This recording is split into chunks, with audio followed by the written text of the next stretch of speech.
Thank you for being here today. I'll introduce myself first. My name is Andrea Lavolce, and I'm an employee here at the library. We are so fortunate today to have Mr. Joe Engel. He is, as you know, a survivor. He escaped Auschwitz concentration camp. This is actually, this program is a part of our Human Library series. It's a series that Charleston County Public Library started last fall. We bring speakers who have traditionally been exposed to a stigma or prejudice in, and we have invite patrons to come and have an open, honest conversation with them. Although all human library programs are special, this one in particular with Joe Engel is very special. So thank you for being here. I do want to apologize for the temperature in the library. We had an air conditioner malfunction. You can refresh yourself with iced tea and pastries in the back room. And again, I apologize, but I hope that the content of the program is worth the temperature. We are very fortunate to have partnered with the Charleston Jewish Federation. And this is actually, this program fits into the series in their Remember program. There is a brochure on the back table that lists all of the Holocaust Remembrance programs that they are holding this spring, including a panel with survivors of, descendants of survivors on May 2nd here at the library. There is also a Human Library brochure. We hold Human Library here downtown and at our Cynthia Graham Hurd Library in West Ashley. Next weekend at the Hurd Library, there will be a panel given by the Charleston transgender community. And next month here downtown, we will hear from a defense attorney. If the Human Library program or the Holocaust Remembrance programs interest you more, you can also, of course, visit ccpl.org. Mr. Engel will be here with us shortly, and so while we're waiting, I also wanted to point out to you, if this subject is of particular interest, there is a beautiful reference display upstairs on the second floor. It's actually accompanied by a Holocaust Remembrance quilt that was given to us by Somerville Middle School.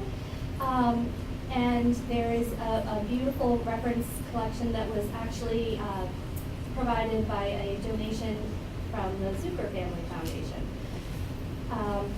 There is also material about that on the back table. And lastly, before we begin, I also wanted to let you know that after the program, a book list complementing this subject will be on the website.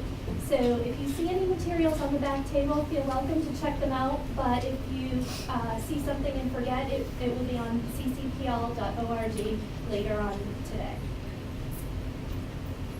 Or tomorrow. Thank you.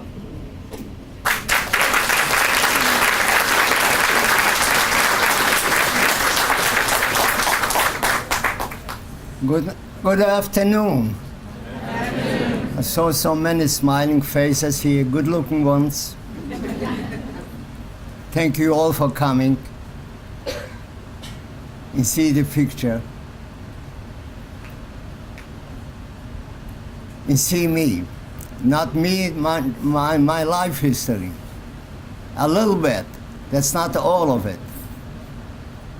I was born in Poland in 1927.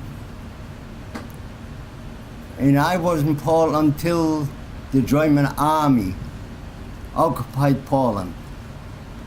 I was by nine years old then,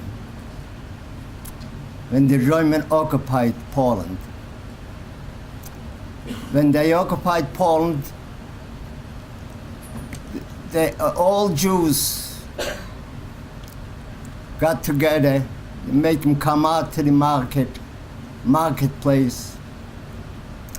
They took out 150 Jewish boys and girls, and they took them to the forest, and they shot them to death for no reason, because of their religion. And we was living in the city, but after a while we went to Warsaw. Took us 2.5 days to get to Warsaw. We took our little belongings we could, and we went to Warsaw. And Warsaw was destroyed, 89%. After a while, we find some quarters in churches, in synagogues, in burned-up houses. And we were there for a while. But after a while, the Germans decided to make a ghetto.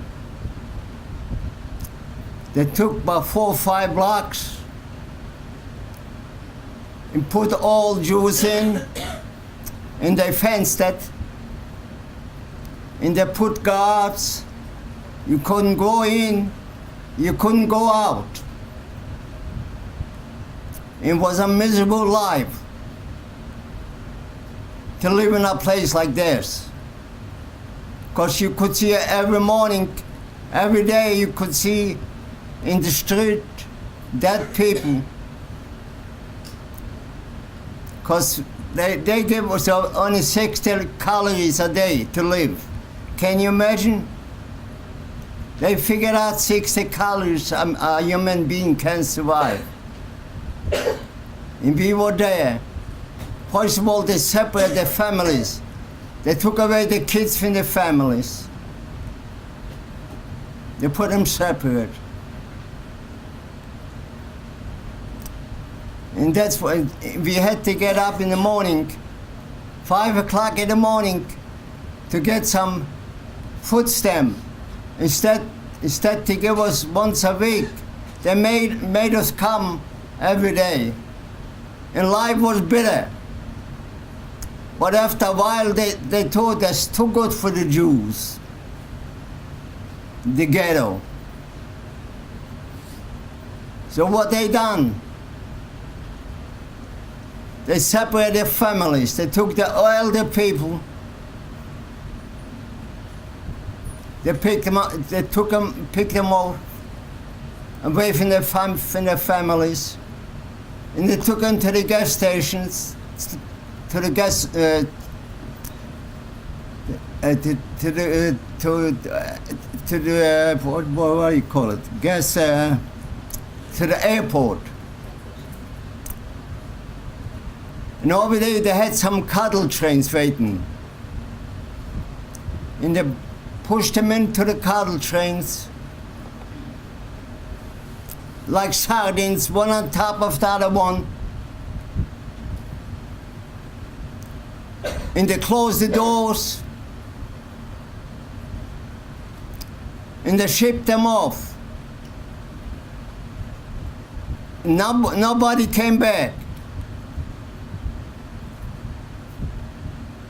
Evidently, we didn't know then. They took him to the gas chambers. A couple of weeks later, they took the middle-aged people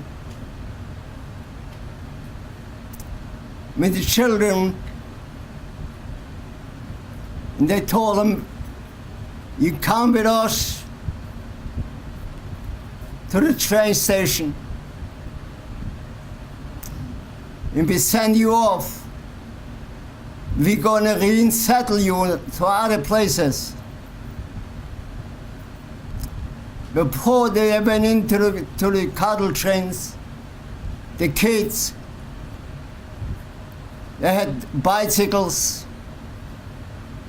dolls, everything. They took it away from them, so they wouldn't have nothing to play with.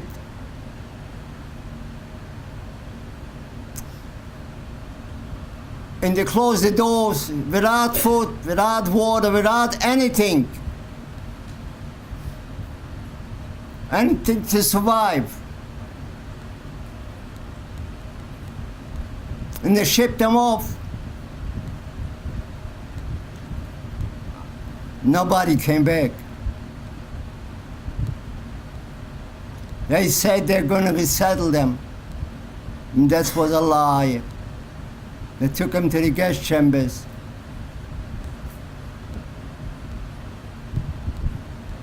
And by the end, when they cleaned up the ghettos, I was from the last ones.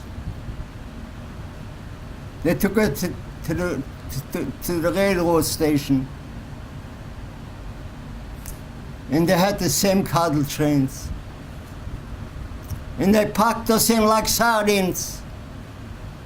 Like I said before, without anything to survive. Without water, without anything. And took us 2.5 days. We traveled 2.5 days.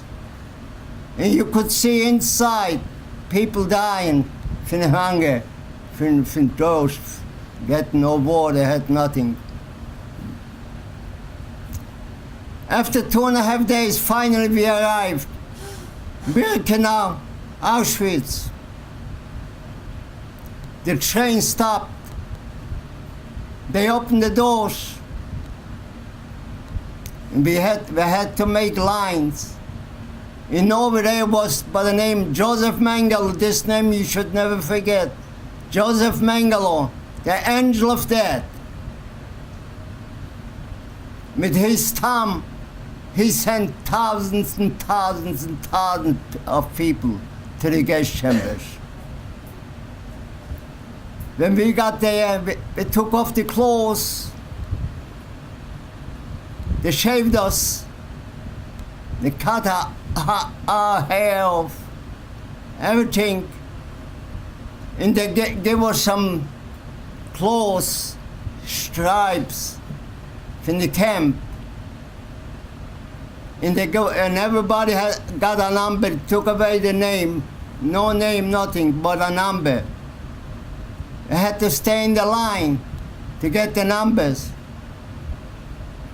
to get clothes. That's what Joseph Mengele took some little kids, sent to the gas chamber. He separated the kids from the parents. And the parents never saw the kids. And the kids never saw the parents. When I was lucky, I was there 14.5 years old. I was lucky. Our angel must have told him to put me in the left. To the right, everybody went to the gas chambers.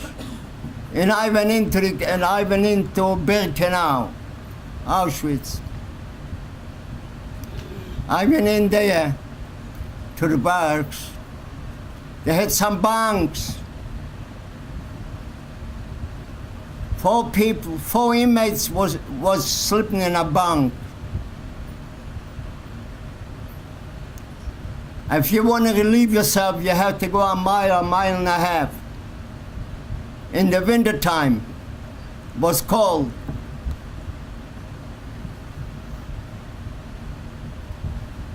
When you wake up in the morning, you always could see a dead man. You slept with them all night long. You went out in the morning for a head can. You could say it. Hundreds of people on the electric wires took their own lives. Why? They had nothing to live for. And they figured they're not going to survive anyhow. They took away the kids. They took away the grandchildren. They took away everything they had. The most valuable thing they took away from them, from their grandparents. So they figured they're not going to survive anyhow. So they took their own lives. They went on the electric fence and they took their lives. And inside the camp was bitter, in the death camps. It's impossible to describe it. would take me 24 hours to describe what's been going on there. How one human being could do it to another one. It's since the world been existing, things like this never happened before. That's for the first time happened. He wanted to re-raise the Jewish religion completely. He almost was successful. We had 9 million Jews in Europe, Eastern Europe. 6 of them went to the gas chambers. Some other ones died in the forest, in the resistance. In Auschwitz was bitter every couple of weeks, every couple of days. They make an appel. Everybody who's in the block came out. If he don't look good enough, they pick them up, pick them out, and they send them to the gas chambers. In the morning, we got up at 5 o'clock. And by 6 o'clock, they give us breakfast. The breakfast, a slice of bread with some margarine and some coffee, some ersatz coffee. It was no coffee. It was like water. With this, we went out to work till 12. In 12, they gave us another slice of bread with margarine and some tea. And at night time, by 6 o'clock, they gave us a soup. The soup was nothing but more water than anything else. If you were lucky, you find a piece of peeled potato. You was a lucky man. And that's been going on day by day.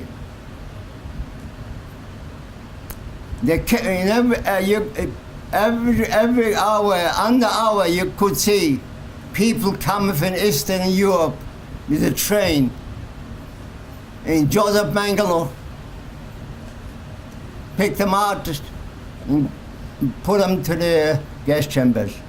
When he did, they had 4 gas chambers there, big ones. They all been busy for 24 hours a day. When they were too busy, what they done, they dig ditches. And when the people came make the train, instead to go in to the camp, they went into the ditches. They put some gasoline, and so they had some fire bombs, and that's the way they went to the death. I saw it. Nobody can tell me otherwise. I live everything true, and I saw whatever happened.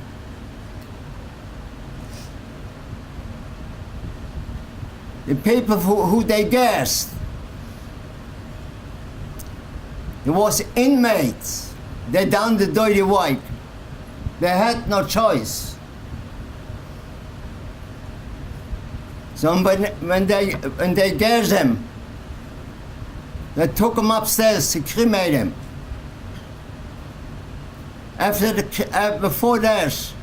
Before they cremate them, they cut off the skin. They made lampshade out of the skin. They made gloves out of it. And also you had female, you had SS. They also done the dirty work, like the men. They had no pity for nobody. If anybody had some golden teeth, they pulled the teeth out. Can you imagine after you're dead, they cut the skin off and make hand gloves, or the lampshade, or the other thing out of it? A doctor here, he takes an oath to help people. Over there, a doctor took an oath to kill people. They took some young kids into the hospital and they cut them off. We want to get knowledge out of it.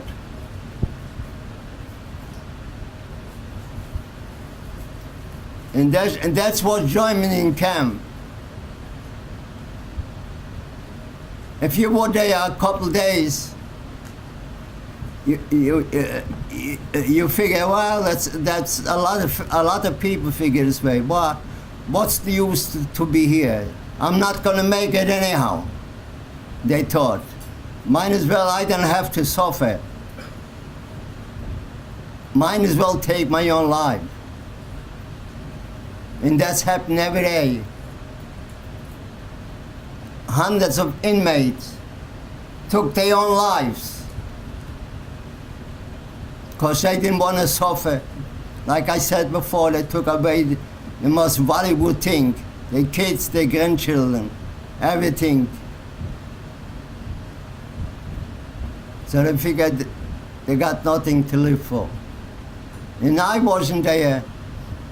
I really was anxious to live through the war. I think it's not going to take forever. Why do I want to survive? So I can tell people like this here and all over schools what happened. And we must talk about it. Things like that should never happen again to anybody. But it's unbelievable what they done, how they done to human beings. How?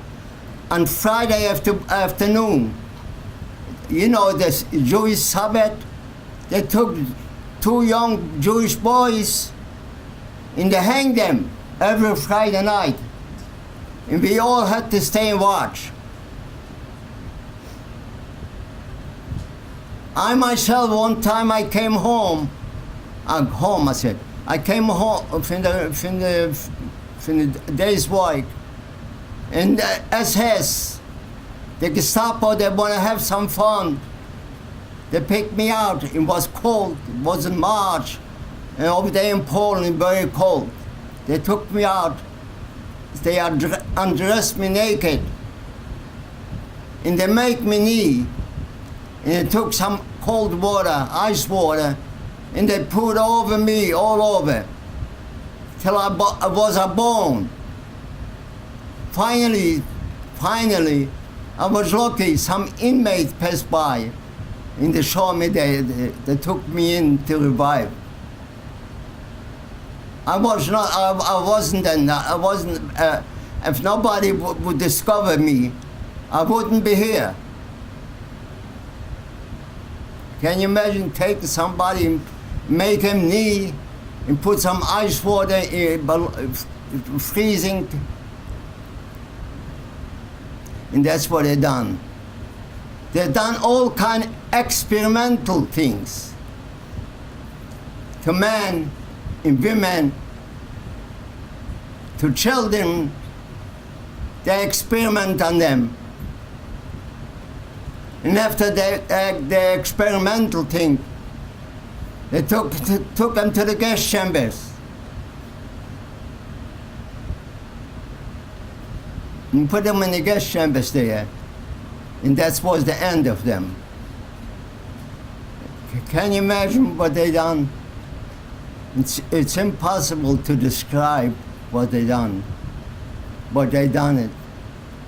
Like I said before, and I was very anxious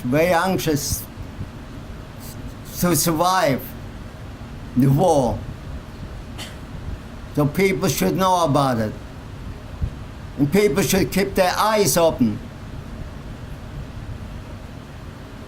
and see what's going on. And over there in Germany, 85 million people, they all know about it. They all know about it, what's been going on. Because they had so many camps in the satellites. And nobody said anything, no German said anything about it. After the war, they said they didn't know it. They did know. If you had got a neighbor, he's Jewish, and you live here and she lives there, and you told her good night, when you got up the next day, in the morning, everything is empty. Would you ask a question, what's happened to them? They didn't ask no questions. They didn't want to know what's happened. So that's why I say all 85 million people, they're all guilty. They all know about it. They didn't know, they didn't say nothing. And like I said before, it was inside the camp, especially the early 42, 43. Time was very bitter. Very few people survived. I myself, in the morning, I saw a dead man. I checked his pocket. Maybe I find a piece of bread. I looked at his pants. If his pants is better than mine, I pull them off and I put them on. Was nothing to see, was nothing to see a dead one, because you could see dead ones every few minutes. You see a dead one.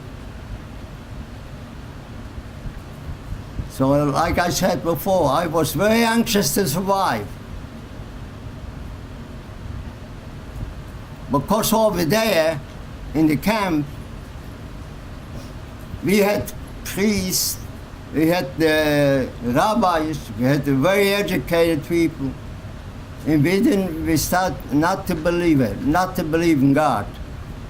Because if God could see what they do to his kids, and he didn't done a miracle. So the educated people start to get away from him. How could he watch young kids go into gas chambers? How could you watch people, the skin was cut off, their teeth was pulled out, gloves was made out of it, lampshade was made out of human skin. So we didn't believe, because a little miracle he done. A few survivors, maybe like me, survived. So we can delay the story, what happened, for no reason whatsoever, because of your religion, of your nationality. That's why I say I've been going to schools and any places and talk about it. We must talk about it. If we're going to be quiet, everybody going to be quiet. Nobody would know. Because in 1945, the Allies came close to Auschwitz, to the camps. They took all inmates out in the camp. It took them away further, as far as they can. So they wouldn't be liberated. So that's what we call the Death March. We went for 24 hours. A lot of people died because it was snow and cold, and anybody who couldn't keep up with the march, the Gestapo assessment came in with a pistol, took out a pistol and shot him in the head. and let them lay in snow. And we walked for 24 hours back from the Allies. And after this, they had some trains waiting for us to take us further away. And I was in the train, and I saw what happened. Luckily, was no roof on the train. And I thought myself, if I stay here, I'm not going to survive. Because I could see how many dead people all over the floor, dying like flies. So I just said to myself, I'm going to take a chance. If I'm going to jump the train at nightfall. I got nothing to lose. If they kill me, I wouldn't have to suffer. And if I'm lucky enough, maybe I survive. And that's what I done. When the night fall, I jumped. The train was running about 50 miles an hour, 55. And I said, and I talked to myself, I said, Joe, now's your time. If you want to survive, maybe you want to survive. Might as well jump the train. Well, that's what I done. I jumped the train in the snow. I rolled in the snow. And I lay in the snow about 5 hours. They stopped the train. And they looked for me, they couldn't find me. Luckily, they couldn't find me. So when the train left, I dig myself out. And I figure, where can I go now? If I go and they see me, they're going to kill me. Because you didn't see nobody in Germany, even the Hitlerjugend. Like here, the Boy Scout, they born in the army to defend Hitler. Everybody was in the army. A kid, 12, 13 years, got already got into the army to defend Hitler. And if they would see me, I'm sure, as today is Saturday, they would kill me. So finally, after a couple days, I find a forest.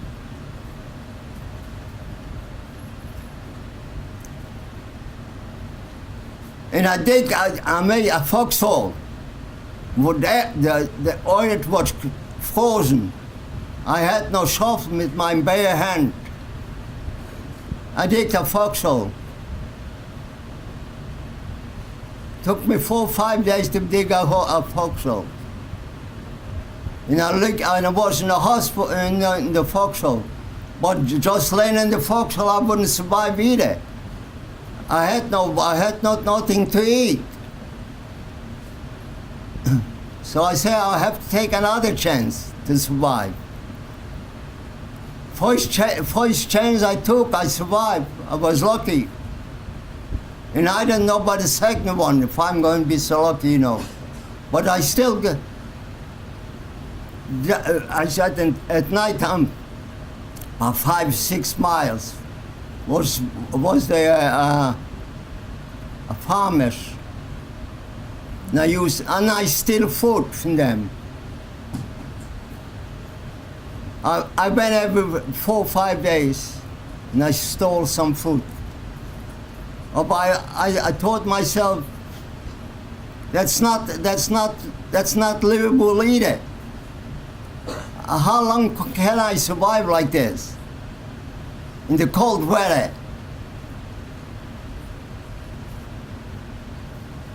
So anyhow, I said, I have to tell the man who I am. I took a big chance. It could be a German. could be a Pole, a Czech, could be anybody, could be a good man or a bad man. The bad men, I wouldn't survive. So finally, I told the man who I was. And I told him all my story.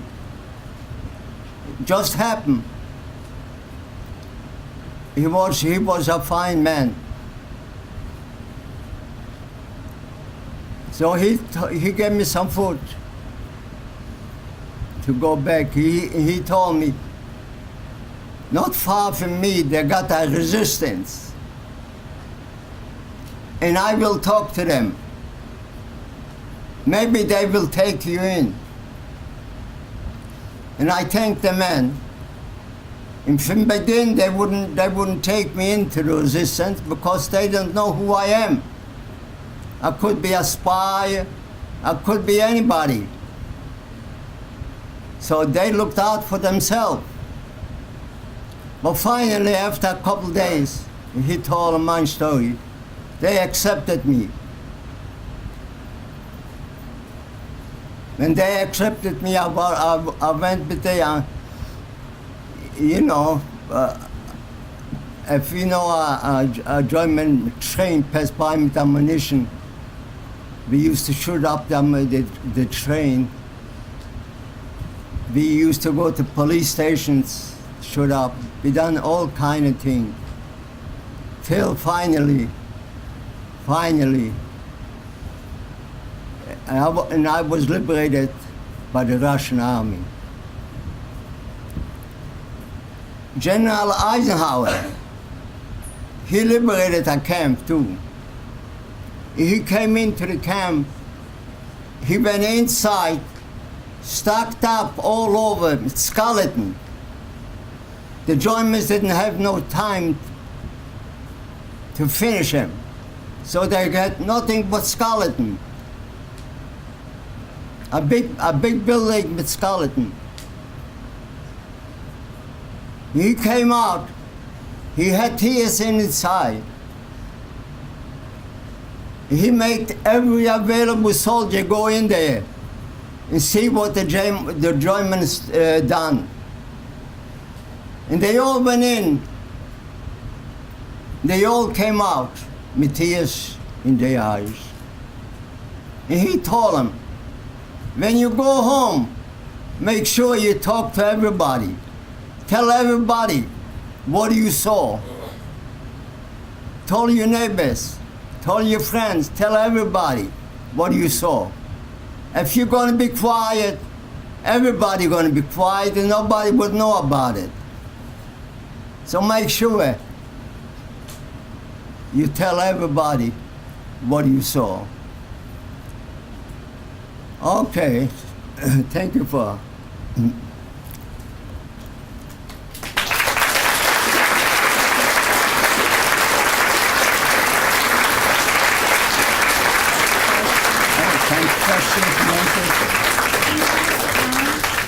For questions, do you want to sit down? No, it's okay. I like to, my old age, I like to stay. Okay. Y'all, this is Rebecca Engel. She's with the Charleston Jewish Federation, and thank you, Rebecca, you're wonderful. She's going to stay by Joe, and we're going to open the room up to questions and discussion. Yes. Yes. Sorry, I was going to do. Hi, my name is Rebecca Engel. I represent the Charleston Jewish... No relation. I wish. How lucky would I be? I represent the Charleston Jewish Federation.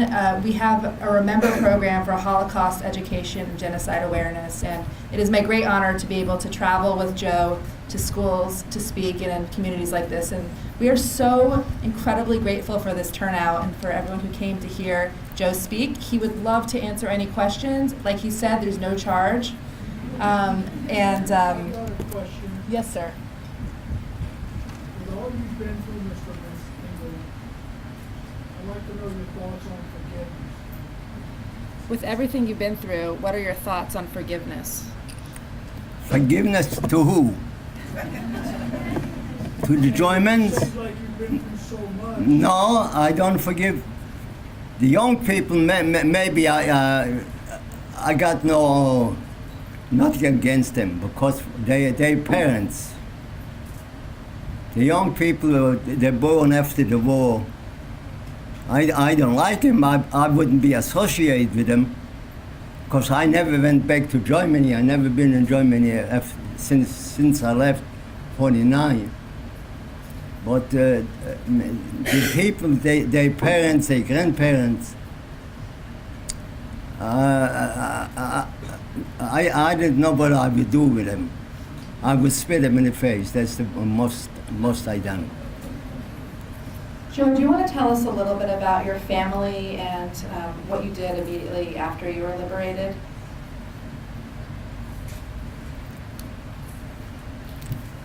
We were 9 siblings home. Our family was about 150 people. Only 4 of us survived. And the rest of them, they went to heaven. I hope so. My parents, I had nieces and nephews, and they didn't survive. More little kids. And like I said before, we were a family from 150 people. And like the Germans, like I said before, they separated. I was a young boy. They separated the kids from their parents. They took them away, and they took all kind of things to them. Well, it's hard for me to think, but even 74 years. It's going to be 75 years since the war ended. Because I still every night, I still can picture them all and see them all. And I can see the whole camp, what's been going on. I can see my whole family. After 75 years, it's going to be 75 years. January the 27th, Auschwitz was liberated then. Going to be 75 years. And I figured to go there, to Auschwitz, if I live. It's going to be 75 years. Anyone's welcome to come. Huh? Anyone's welcome to come with you. You know, sure, anybody can come. Were there other questions? Yes, ma'am. I'm sure you've read Viktor Frankl's Man's Search for Meaning, which is an amazing book, and by the way, thank you for being here. What do you think is the meaning of life? What now? She's asking about the book by Viktor Frankl, The Man's Search for Meaning. You know, it's about the things that kept him going. What kept you going? What do you see as the... You mean now or then? Then. That's what I said before. I was so anxious to be alive till after the war, so I can tell people like you are. And what about now? Now life is not. Life is. You can't compare life to anybody else's. That's the best place to be here in the United States of America. May God bless America.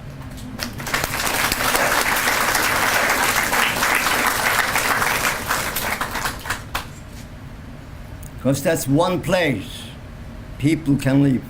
But it's not. It's getting a little out of order too. Getting out of order. But That leads me right into my question. What do you think about the current rise of anti-Semitism in Europe and even in this country? Does that concern you? Like I just said, I want to live to see it. And I hope not. I don't know why. We should love each other. Whatever you are you black, white, yellow, we all the same. We all human beings. And we all came here just for vacation. We all just here for vacation. But when the vacation is over, we're going home for good. Why we can't get along? Because I'm a Jew. It's not my fault I'm a Jew. I belong to the Jews. It's not yours. You are a Christian. I respect you, your religion. You respect my religion. That's all.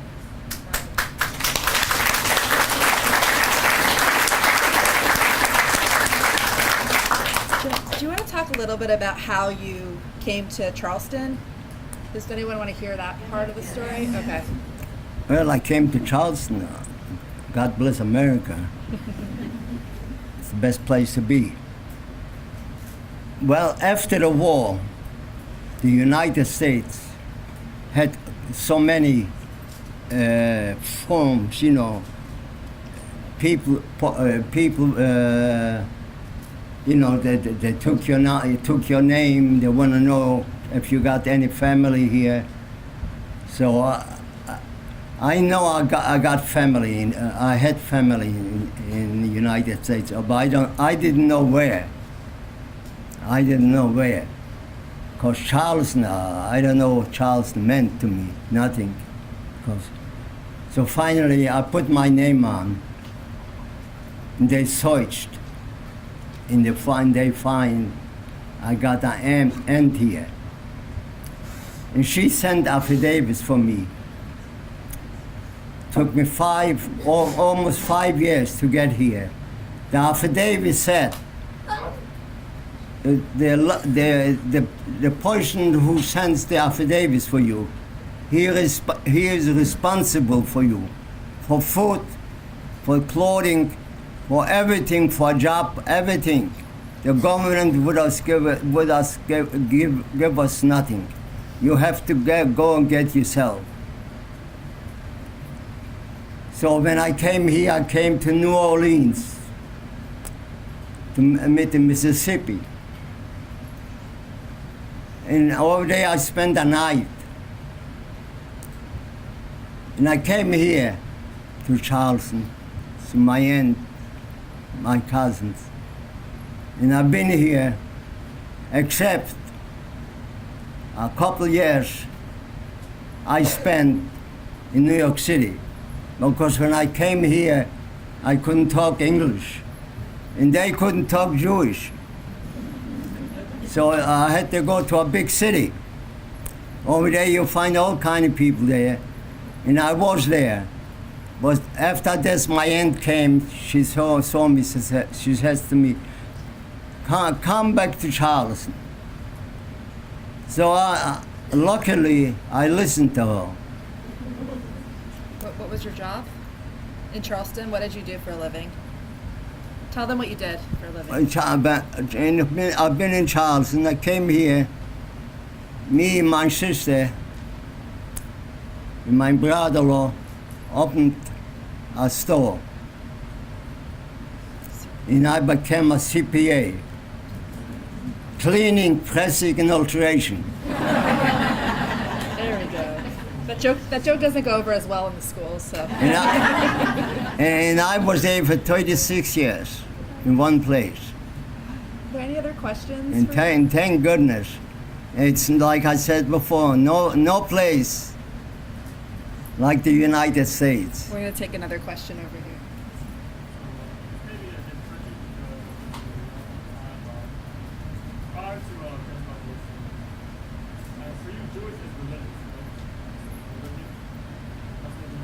What is it? Ask the question, yeah. It's okay. That's an interesting question.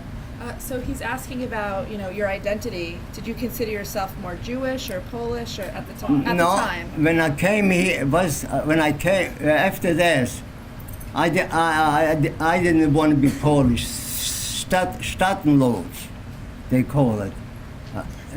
Nationality, what kind of nationality? If I want to be a Polish citizen, I said no. I don't want to be a Polish citizen because before the war in Poland was bad too. Anti-Semitism was very, very bad.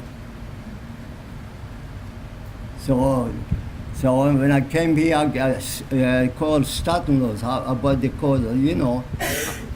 Huh? Yeah. So I was, and I was, after 5 years, I became an American citizen. And I got my citizen, every night I look at the citizen. And I thank myself, how lucky can I be to be in the United States. Do you have a question over here? He does. She was asking about your tattoo with your number. Yeah, I got it here. He can show it to you if I'll he show wants. it to you later. Yeah. So you all be lucky.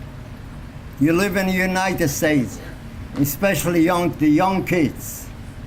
You got to get education. You got everything, whatever you could be anything you want to. So you're lucky you live here in the United States. In no better place. I've been in a lot of places. In no better place, even in a bedtime.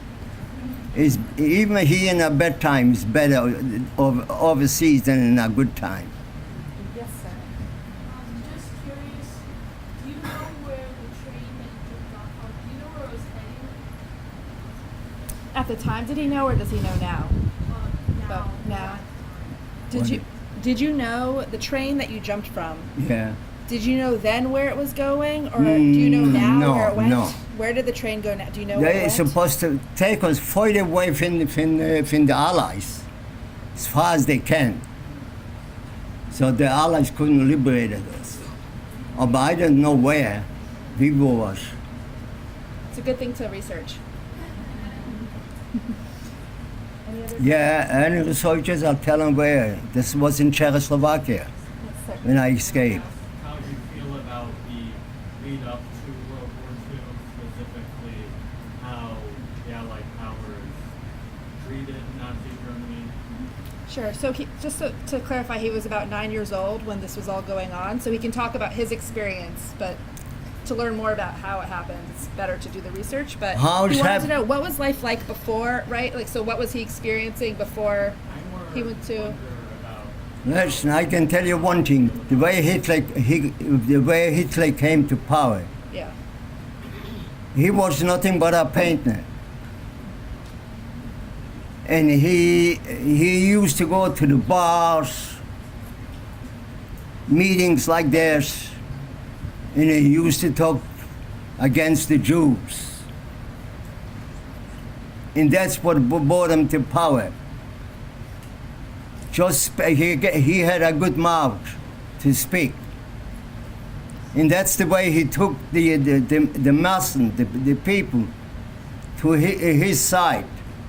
And when he came to power, was in 1929, 1930, he came to power. As soon as he came to power, he started off, he built up the army, the Hitlerjugend, the Gestapo. And that's the way he promised them, everybody gonna have a chicken in the pot. Everybody gonna have a car in the driving. He promised them everything, but he didn't deliver the thing.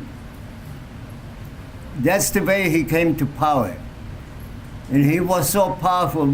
Can you imagine one man could convince 85 million people to do such bad things? It's unbelievable, but he done it. And all 85 million people who live in Germany, the citizens of Germany, even now they should be ashamed for themselves, what they done. That's why I say we have to keep our eyes open here too. But we got the parties, we got the Ku Klux, we got the so many people. Even in the United States Congress, we got people. Anti-Semites. And if you're going to be quiet, it's no good. We have to talk about it. Yes. Did you feel as a 9-year-old child, prior to Germany occupying Poland, did you feel the tension as a child, or what did that feel like as a child? Did you hear the question? The question was like, what was it like being a child in Poland? Could you tell that, was it? Swimming pools. Later, let me tell you, Poland was a poor country, and the anti-Semitism was very big there. And we had no swimming pools, we had nothing, we had a river. In the winter time, we went to the river to get some ice. It's not like here, the United States. How were you treated by the Polish people in where you lived? Well, after the war, I went after the war. Before the war, when you were younger. Well, let me tell you one damn thing. After the, excuse me. I understand. We used to have markets twice a week. The Poles used to stay by the Jewish stores and told them, don't go in and buy from a Jew anything. I remember this. I was a little fella. Don't go in and buy from a Jew anything. And that was in 1939, 35.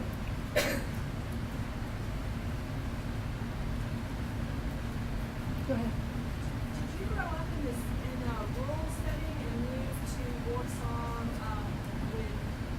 as your family seeking relief? What is it? And then moved into the ghettos?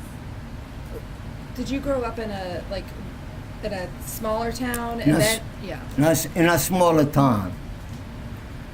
Here you would call it a suburb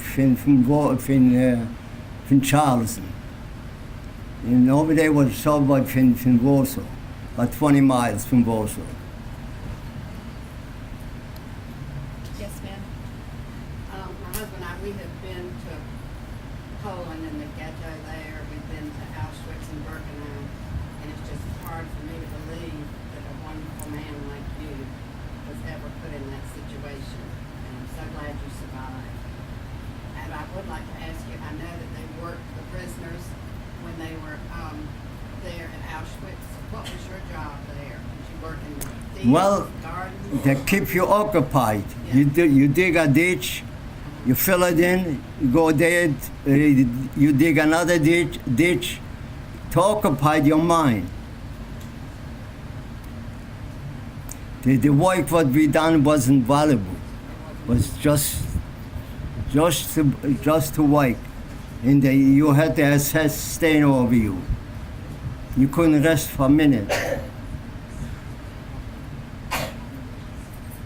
What year were you in Auschwitz, in Birkenau? 2 years ago, 2 Oh. summers ago. Oh, Birkenau is nothing left. But Birkenau was wooden. Yeah, there's not much left there. Yeah, Can you see Birkenau. gas chambers Yeah. that are all smashed Yeah, over? yeah, Except yeah. one you can see. Because one gas chamber was destroyed, is the people who worked there in the Sonderkommando. The Sonderkommando, this means where they gas the people. And they made an uprising. Right. That was in 1943, if I'm not mistaken. They make Our an... guide there said Huh? the same, our guide said the same thing, 'cause he told us that his whole family had been murdered there at Birkenau. Yeah. Oh. The- And I asked him, well, why do you want to work here? And he said, because the world needs to know about the Holocaust. You're Go back correct. to the United States and tell everybody you know. Mm, And we can yeah. certainly tell everybody We have to about talk that too means. more about it. Till now, we didn't talk too much about it. Because the people, who survived, got married and they have a family, they wouldn't tell their own kids. You know why? They didn't want to hurt them. till they got older, till they got 15, 16 years old.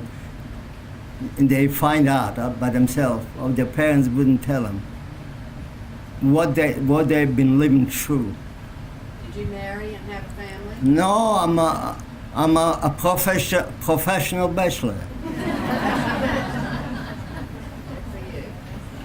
for you. I don't know if it's good or bad, but I'm not going to worry about it by now. Yes, ma'am. Mr. Engel, thank you for being here today. I really do appreciate you doing that. I think everyone else does too. I just wanted to ask you, when you witness discrimination and when somebody else witnesses discrimination, what's your advice for how to react to that? My advice, we should all live like one. Whatever race you are, whatever religion, we should, instead to hate each other, we should love each other. We'll take one more question if anyone has, and then I think we'll close there. But if anybody would like to meet Joe, I know this young lady wanted to see his number. Do you mind staying for a little bit longer? No, I've got nothing doing anyhow. Yes. He wants to know if you speak Hebrew. No. Lo is Hebrew for no. He speaks Yiddish and Polish, Polish, Russian, English. broken English, GI English. GI English, that's Yeah, right. that's right. Okay. So we'll end it there.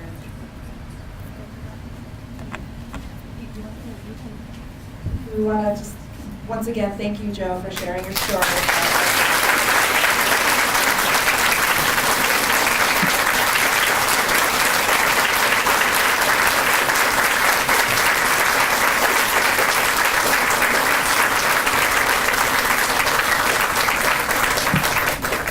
Just for anyone who's curious, the Jewish population in Charleston is about 2% of the population, somewhere between 11 and 12,000 Jewish people. We have a ceremony every year where we commemorate the Holocaust, and we pledge to do everything we can to ensure that something like this would never happen again. Not just, like Joe said, for lots of people. There were 6 million Jews who were systematically murdered, but there were 11 million that were killed for religious reasons or political reasons or sexual orientation. So we have, and we're so grateful to partner with the library on this series of programming. We offer so much. We hope you'll come to our program where we commemorate on May 5th. There are flyers in the back, and there's also a sign-up sheet if anybody would like to receive additional information from us. So thank you again.